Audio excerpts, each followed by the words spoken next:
Hi friends, సోరకాయ సర్వపిండి మీరు కూడా ఇలా ట్రై చేయండి. అసలే ఆయిల్ లేకుండా చాలా క్రిస్పీగా వస్తుంది. సోరకాయ తొడిమ తీసేసుకొని ఇలా తురుముకోవాలి. తురుముకున్నాక అంటే మీకు ఎలా తురుముకోవడం కంఫర్టబుల్గా ఉంటుందో అలా తురుముకోండి. నేనైతే పొట్టు తీయకుండానే గీకుతున్నా. చాలా టేస్టీగా ఉంటుంది.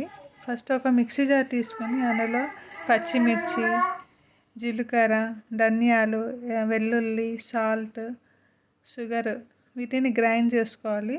ఇలా స్మూత్ పేస్ట్ అయినాక ఆనపకాయలో పచ్చిమిర్చి కారం, కరివేపాకు, నువ్వులు,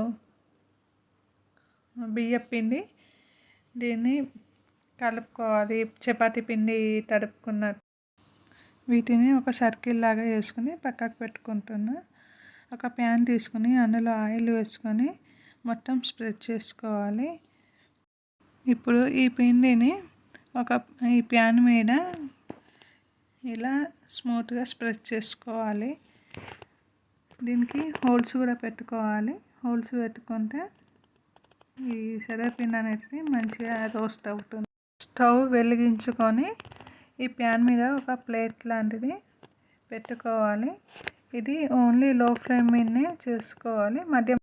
మధ్య మధ్యలో ప్యాన్ని టర్న్ చేసుకుంటూ ఉండాలి. ఇలా చేసుకుంటే చుట్టూ రోస్ట్ అవుతుంది. ఇలా రోస్ట్ అయ్యాక ఈ ఆయిల్ని ఒక బౌల్లోకి వంచుకోవాలి.